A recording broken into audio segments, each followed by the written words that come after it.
All right, let's get into this with our panel. We're joined now by Leslie Sanchez, CBSN political contributor and Republican strategist. Linda Tran, also CBSN political contributor and Democratic strategist. And Bob Schieffer, CBS News contributor and, of course, the former moderator of Face the Nation. Welcome to you all. Bob, thanks for being here.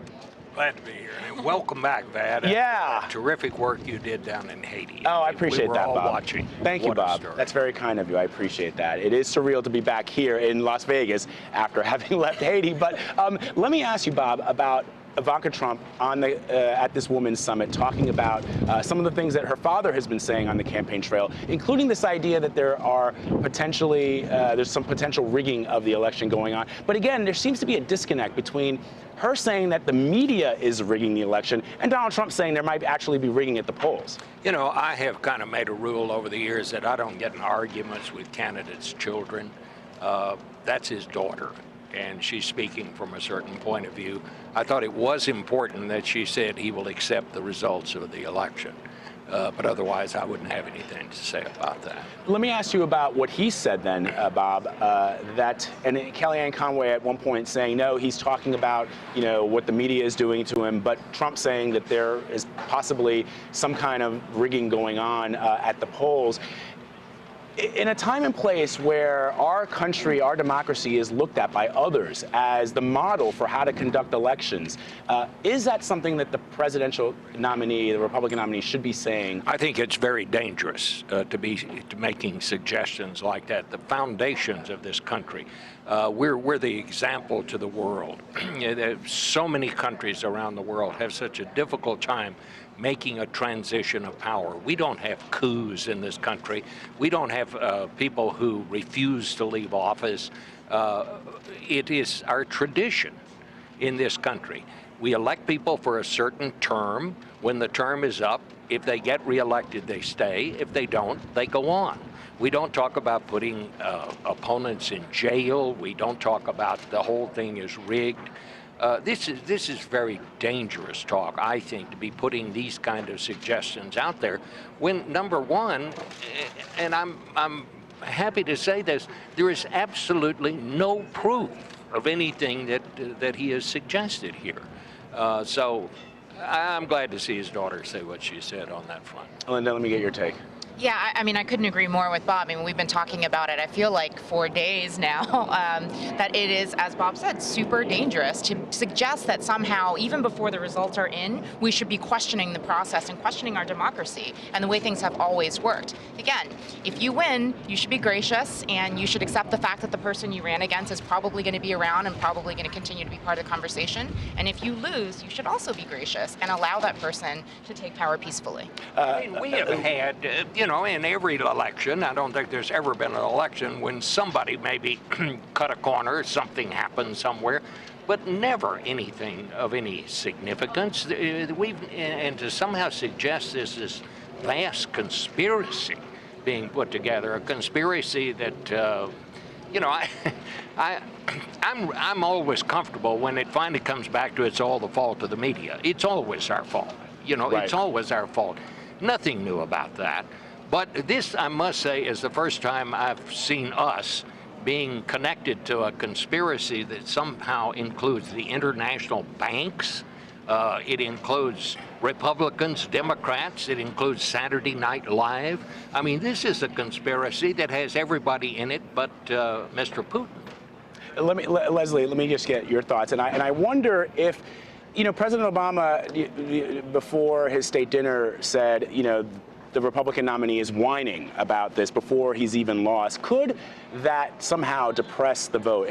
In other words, if people believe, his supporters believe, look, he's saying the election's rigged, why even bother? Could that mean a lower turnout for his supporters? It could, but I don't think that's where we're going to end up being. Yes, there are a lot of factors that look to be depressing the vote. But privately, when you are still talking to these voters, they feel this is a very important election for a lot of the reasons that Bob is talking about. I mean, if you come, especially let's talk about the Hispanic community who comes from the Americas, at the southern part where you have coups and you don't have peaceful transitions and you have people change the rules so they can continue to be, the leader regardless of elections. I mean, people are very familiar with that. And that that harkens back, regardless of where they're from, around the globe, to something that is very different from the United States.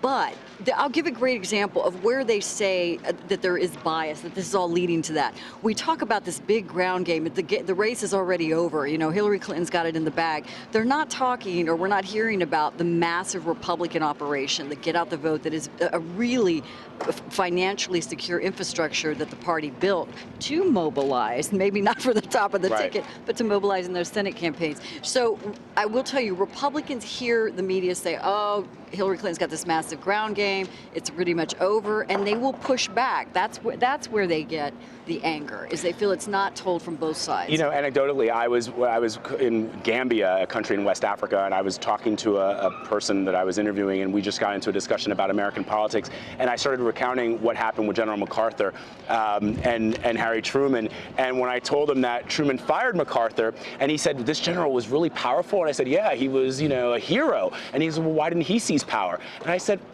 we don't do that. We just don't do that in America. But a lot of people imagine, well, no, you've got the military, then that should be some way that you're able to control the country. And as Bob, as you said, that's not what we do here in the United States. And but Bob daisy-chained these pieces together when he's talking about, well, you know, it's a conspiracy with Saturday Night Live and then Wall Street and then the institutions.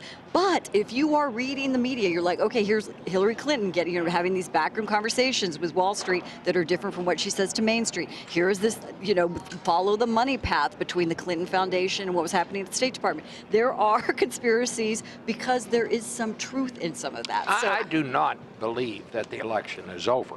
The election will be over on Election Day after the votes are counted. I think at this point, Donald Trump's path is very narrow, but there is still a path there. And I think a great deal of it will turn on turnout. How many people turn out to vote? And that's what they usually turn on. Right. And I think this will be no different. All right, let's talk about something else, the guest list. Donald Trump is bringing President Obama's half-brother, Malik, and he's bringing Patricia Smith. She's the mother of a Benghazi victim. Hillary Clinton is bringing Meg Whitman. She's obviously a prominent Republican who is now supporting Hillary Clinton. And also Trump antagonist, Mark Cuban, the owner of the Dallas Mavericks. I mean, guys, you guys have worked on campaigns before. Is there anything that is sort of pre-debate mind game? Can this really wreck both of these candidates who Donald Trump is going to say what he wants to say and Hillary Clinton is going to stay on message? Fascinating point is Meg Whitman. She was one of the first people to come out and put $1 million of her own money to an anti-Trump effort when they were trying to derail him before he was the nominee. And then she stepped forward and took all her bank account and her donors over to the Clinton side. That's a powerful effort to kind of the nail in the coffin when it comes to women's vote, particularly of Republican women moving to Hillary Clinton. And I think it's actually a lot less about mind games, or at least traditionally has been a lot less about mind games. I can't speak to what's been happening the last several debates. It's more about narrative. And so the reason she has Meg Whitman coming is because, as we know, the campaign has been driving this point for a very, very long time. If you're a Republican and you care about this country, it's okay to be with us this cycle. And so I think that she tells that story in a very visual way, and the campaign never has to say anything. So there's the Republican, it's okay, and then there's also, of course, Leslie's point about her being a woman leader. And Malik Obama, Bob, I mean, President Obama is not running. I don't know what that does, other than perhaps, I mean, I can't figure it out. I'll tell you what it does. It cheapens the whole process. That's what it does. And neither side should be dealing in that kind of stuff. This is the office of the President of the United States. These kinds of things are beneath the dignity of the office that these people are seeking. I thought we couldn't have gotten much worse than we got at the last debate, and said so. But it looks to me like the elevator is still going down. Yeah. So I don't know where this one ends up.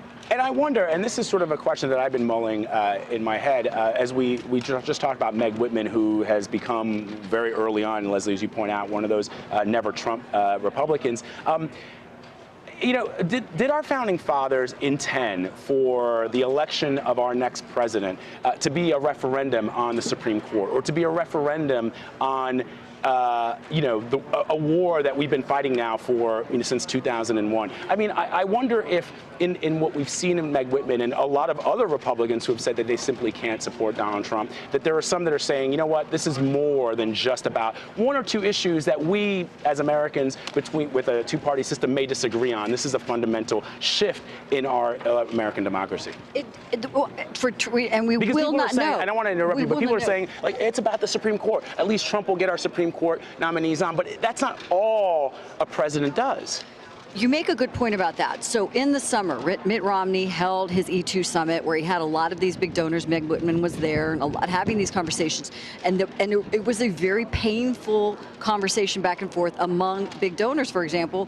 And so these are some businesses that have been mom and pop businesses that just happened to donate to the Republican Party. And they were very concerned for that. And they fundamentally would say it's to protect the Supreme Court. We're talking about justices that will be on the bench for the next 3 decades. It's imperative that we hold it for that reason alone. They're trying to find these single issues, but the problem is single issue voters really tend to be a very small percent of the electorate. And if you're not already a single issue voter, which tend to be life-based issues or some of those things, becoming one now is a really big ask. And I think there's an interesting story to be done on the number of Supreme Court justices who have been elevated to the bench and nominated to the Supreme Court bench who turned out not to be what those presidents thought they were going to be. That's a story for another day. Leslie Sanchez, Linda Tran, and Bob Schieffer, thank you all so much. We appreciate it.